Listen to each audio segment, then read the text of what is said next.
नमस्कार दोस्तों, सहारा इंडिया और सेबी के बीच निवेश रिफंड का मुद्दा भारतीय न्यायिक प्रक्रिया में एक लंबा विवाद रहा है। सहारा ग्रुप के अध्यक्ष सुब्रता रॉय को सेबी ने गिरफ्तार किया था और उन्हें बेहतर बंधक बाजार में निवेशकों के पैसे का गलत उपयोग करने के लिए दोषी पाया गया था। सेबी ने सहारा ग्रुप से अब तक करीब 25,000 करोड़ रुपए के रिफंड के लिए मांग की है, जिसमें से कुछ हिस्सा अभी तक निवेशकों को वापस नहीं मिला है। इस मुद्दे पर सुप्रीम कोर्ट ने भी कई बार सुनवाई की है, लेकिन अभी तक इसका अंतिम निर्णय नहीं आया है। आपको बता दें कि सहारा इंडिया का मुख्यालय लखनऊ, भारत में स्थित है। सहारा ग्रुप की स्थापना श्री सुब्रत रॉय द्वारा 1978 में की गई थी। गिरफ्तारी: सेबी ने सहारा ग्रुप के अध्यक्ष सुब्रता रॉय को भी गिरफ्तार किया था, क्योंकि उन्हें अन्य निवेशकों के पैसे के गलत उपयोग करने का आरोप था। सहारा इंडिया और सेबी के बीच निवेश रिफंड का मामला एक लंबी और जटिल विवाद का हिस्सा है। सहारा ग्रुप के खिलाफ सेबी ने कई बार कानूनी कदम उठाए हैं, क्योंकि उनका दावा है कि सहारा ग्रुप ने अपने निवेशकों के पैसे को गठित किया और उन्हें संभालने की गारंटी नहीं दी।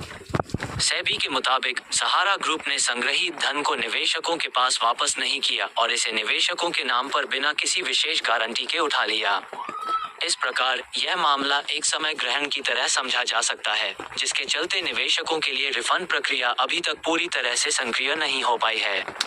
मुद्दा क्या है? सहारा ग्रुप के खिलाफ सेबी ने विभिन्न कदम उठाए हैं, क्योंकि उन्हें लगता है कि सहारा ने निवेशकों के पैसे को गठित किया और उन्हें संभालने की गारंटी नहीं दी।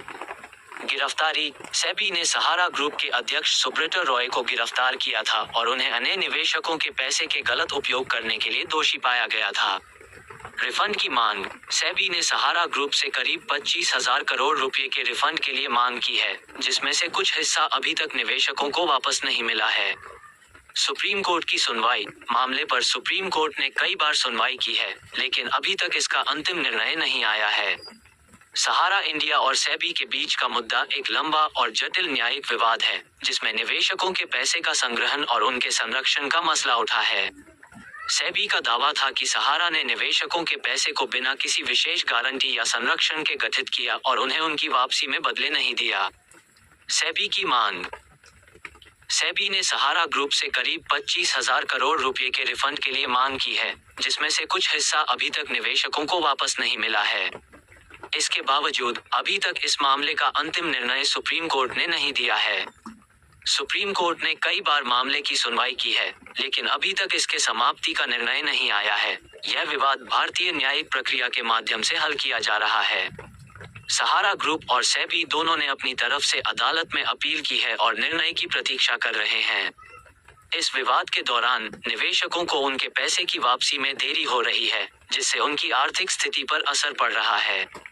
इस संबंध में और विस्तृत जानकारी के लिए आप न्यायिक प्रक्रिया और सहारा ग्रुप बनाम सेबी के बारे में जानते हैं, जो इस विषय पर गहरे अध्ययन पर आधारित हो। सहारा इंडिया और सेबी के बीच यह विवाद उस समय का है जब सेबी ने सहारा ग्रुप के खिलाफ कई गंभीर आरोप लगाए थे। सेबी का दावा था कि सहारा ग्रुप ने अनैध ढंग से निवेशकों के पैसे को गठित किया और उन्हें संरक्षित रखने की गारंटी नहीं दी। इसके बजाय सहारा ग्रुप ने उन पैसों को बिना किसी विशेष गारंटी के उठा लिया, जिससे निवेशकों को नुकसान हुआ। सेबी ने सहारा ग्रुप के खिलाफ कानूनी कदम उठाए, उन्हें अन्य निवेशकों के पैसे के गलत उपयोग करने का आरोप था। सेबी ने सहारा ग्रुप से करीब 25,000 करोड़ रुपए के रिफंड की मांग की, लेकिन अभी तक इसका पूरा वापस नहीं हुआ है।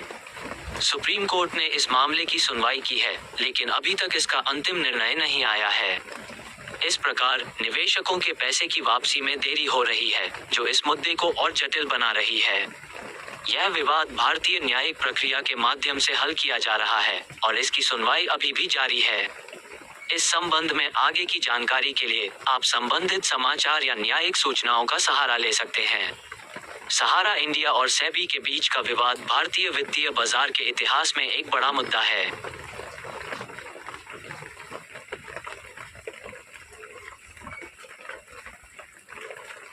सहारा ग्रुप का पेशेवर संरचना: सहारा ग्रुप भारतीय वित्तीय बाजार में बड़ी स्थिति रखता है और विभिन्न क्षेत्रों में संचालन करता है, जैसे कि रियल एस्टेट, मीडिया, वित्तीय सेवाएं और अन्य। सेबी की आरोपों की जांच: सेबी ने सहारा ग्रुप के खिलाफ कई आरोप लगाए हैं, जिनमें निवेशकों के पैसे के गठबंधन और उनके संरक्षण की गारंटी नहीं देना शामिल है। इसके अलावा उन्होंने आधिकारिक जांच के दौरान सहारा ग्रुप के वित्तीय प्रथाओं में अनियमितताओं की भी रिपोर्ट की है। सहारा ग्रुप के प्रतिक्रिया। सहारा ग्रुप ने ये दावा किया है कि उन्होंने निवेशकों के पैसे को गठित किया है और उनके संरक्षण में सही तरीके से ध्यान दिया है। उनके अनुसार सेबी की आरोपों में कोई सत्यापनीयता नहीं है। न्यायिक प्रक्रिया की दिशा। मामले को सुलझाने के लिए सुप्रीम कोर्ट ने कई बार सुनवाई की है, लेकिन अभी तक कोई अंतिम निर्णय नहीं आया है। सहारा ग्रुप और सेबी दोनों ने अपनी पक्षों को मजबूत करने के लिए न्यायिक प्रक्रिया का पालन किया है। यह विवाद न केवल वित्तीय संरचना के संरक्षण में एक महत्वपूर्ण बदलाव ला सकता है, बल्कि निवेशकों के हित में भी एक महत्वपूर्ण प्राथमिकता है। न्यायिक प्रक्रिया की प्रगति को जानकारी के लिए समाचार और विशेषज्ञों के विचारों का सहारा लिया जा सकता है। सहारा इंडिया और सेबी के बीच का विवाद भारतीय वित्तीय बाजार में एक बहुत ही प्रमुख विवाद है, जिसमें सहारा ग्रुप के अध्यक्ष सुब्रतो रॉय को भी गिरफ्तार किया गया था। यह विवाद लगभग 10 साल से अधिक समय से चल रहा है और इसमें विभिन्न न्यायिक और कानूनी कदम उठाए गए हैं। यहाँ कुछ अत्यंत महत्वपूर्ण बिंदुओं की थोड़ी विस्तार से जानकारी दी जा रही है। सहारा ग्रुप का मुख्यालय। सहारा इंडिया परिवार भारतीय संस्कृति और वित्तीय उपक्रमों में अपनी धारावाहिकता के लिए प्रसिद्ध है। सहारा इंडिया और सेबी के बीच के विवाद में और जानकारी चाहिए तो यहाँ पर कुछ महत्वपूर्ण बिंदुओं को और विस्तार से समझाया जा सकता है।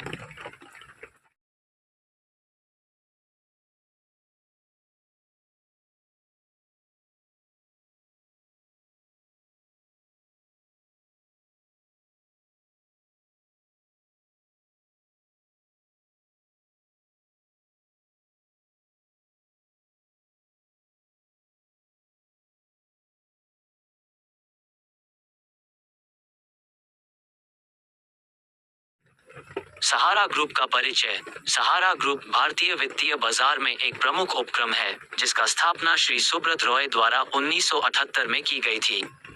ये ग्रुप विभिन्न क्षेत्रों में सक्रिय है, जैसे कि रियल एस्टेट, मीडिया, वित्तीय सेवाएं और अन्य।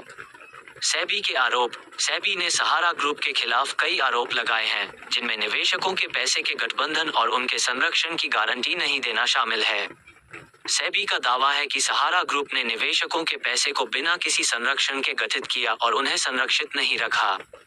न्यायिक प्रक्रिया। यह विवाद भारतीय न्यायिक प्रक्रिया के माध्यम से हल किया जा रहा है।